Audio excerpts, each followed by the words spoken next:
Hello, I'm Simon Pegg, and you're watching FHM.com. The first record I ever bought was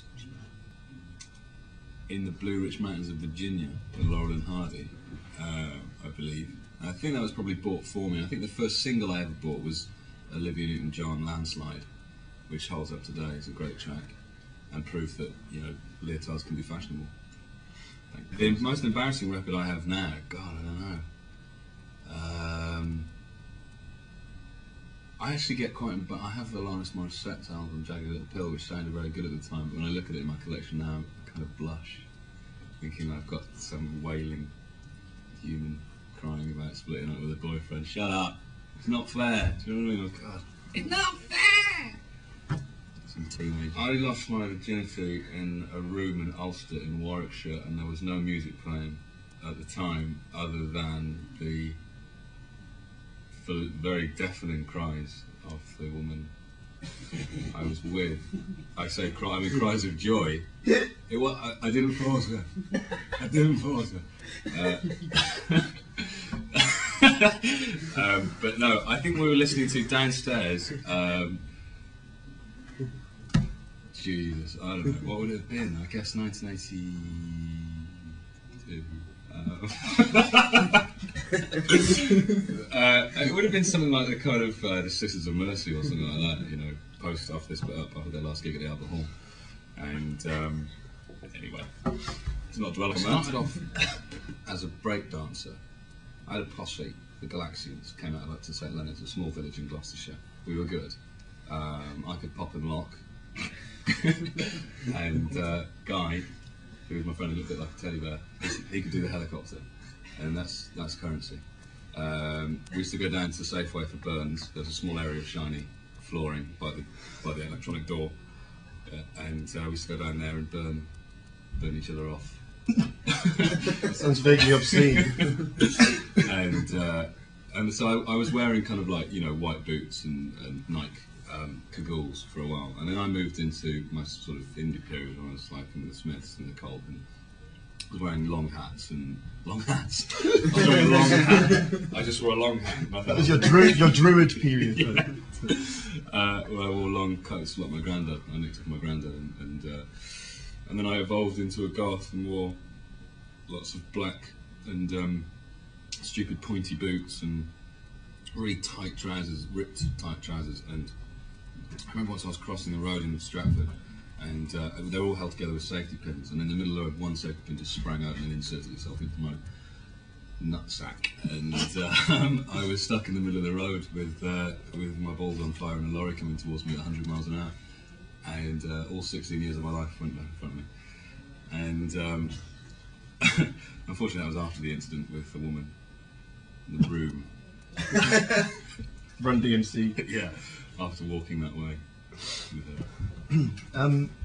Did you have any musical aspirations as a child? Yeah, I played the drums, and I taught myself to play the drums in the music shop when I was a kid. And I was in a band called God's Third Leg and the Black Candles, which actually is name checked and spaced there's a CD, a 12-inch, isn't it, by that band.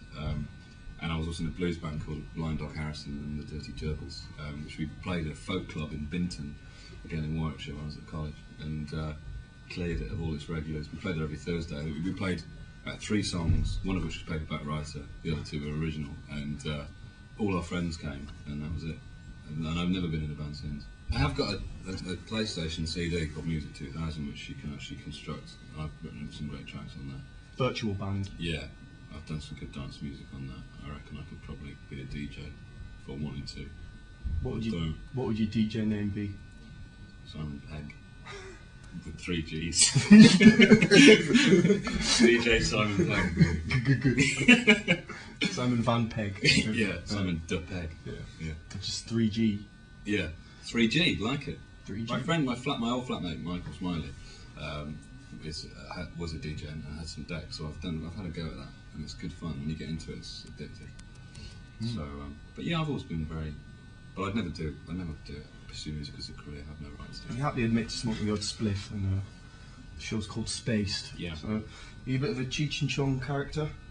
Not really. I don't. I've given up smoking fags, and as a result, I tried to give up smoking fags a while ago, and continue to smoke, the old spliff. But I found that by doing that, I simply ended up smoking 20 spliffs a day, and really didn't. I couldn't do anything. I had to divide up my time between eating and laughing, and that I've got nothing done. I just stayed in the house for 2 weeks. Used to order out for Watsits. It was a bad time, so I've stopped smoking altogether now.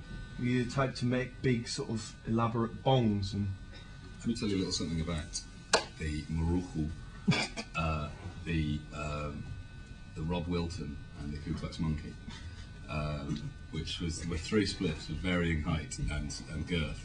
The last one, there was actually one called an Absqualabat, which was impossible to make. It was just against the laws of physics. You could draw it, sure, you try and make it, and time would change.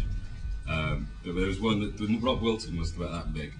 I think the Maruchu was that big, and the Ku Klux Monkey was that big. Absqualabat was huge. You had to have like a kind of a unit there to hold it. But with the Wilton was the one we did the most. And occasionally we'd hear him call. We'd be there just watching TV, and you'd hear this Wilton. We never knew where it came from. Again, Nick, who's in the show, plays Mike in the show, the army guy, walked up to the garage wearing nothing but shorts and red velvet capes. And we were so off it. We got to the garage, and I remember what happened was, we got into the garage, and I saw an Incredible Hulk comic, a really good Incredible Hulk comic that I liked, and the guy behind the counter asked us how we were. Now, we were in no state to talk to anybody at this point, and the guy behind the counter said, "How you doing, boys?" And I just remember the whole conversation went, Nick answered him. I walked in, he went, "How you doing, boys?" And I went, "Hulk!" Nick went, "Fucked!" And then we just let it out of the shop without buying anything. And this car full of skinheads pulled up, and we just whipped our cloaks off without saying anything to each other, and just put them under arms and walked back to the house. And I remember saying to Nick, the quote was, "I looked into the eyes of that skinhead and thought, fuck my cape." that was the strangest thing we'd ever done. We had this whole thing called soft rock. I don't want to talk about it.